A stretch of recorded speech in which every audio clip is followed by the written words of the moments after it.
Joining me now is Liberal Senator Claire Chandler. Claire, great to see you again. Here's a little bit of what Scott Morrison, I'm sure you've seen it today, had to say.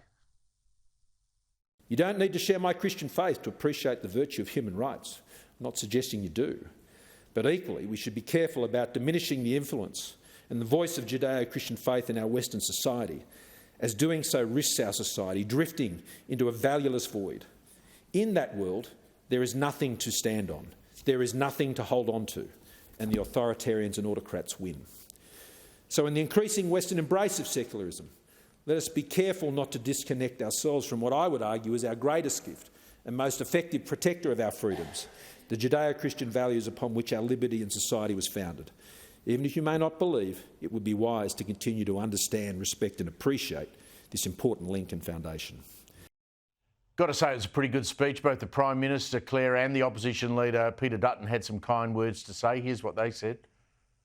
You must have gone through some really difficult times in trying to reassure yourself that the decisions that were being made, big decisions, were the right ones. But I don't doubt for one second that the motivation in that was absolutely right. We always knew, whatever the circumstances, that this was a person who would bring 100% of his energy and determination. I think Prime Minister Morrison's crowning achievement has been the AUKUS deal that was struck between the United States and the United Kingdom. I can tell you it was no easy feat. One hell of a legacy. Claire, I think when you listen to his memories of working through COVID, particularly with Greg Hunt and with Josh Frydenberg, that must have been a really tough period of time. What's your memories of Scott Morrison?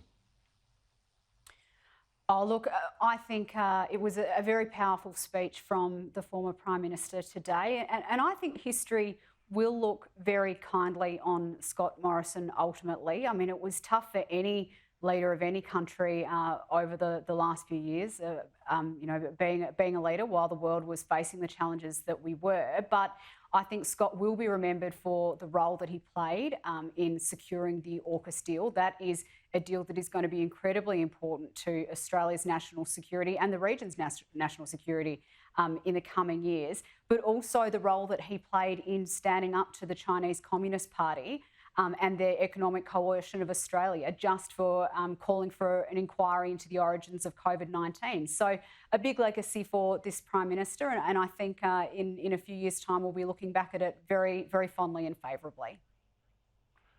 I think you're right to point out the comments that he made about China in the middle of COVID. I mean, we were all locked up in our houses, Senator, weren't we? And we wanted to know where this thing had come from. And Scott Morrison pointed the finger at China and said, well, at least have an investigation and tell us where it came from and how it got out. I think that was the right thing to do. And then, of course, the Chinese, put bans on everything from red wine to lobsters. But Morrison held his line. He knew it was a risk for Australia. It probably cost many Australians a lot of lost revenue in trade. But we had to stand up to the Chinese. And I think he got global recognition for that. Yeah, certainly.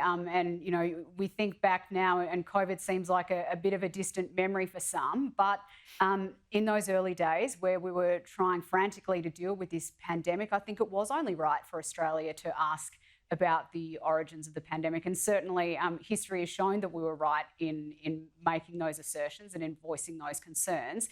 And the response of the CCP was incredibly unreasonable at the time, and I still think it's unreasonable now.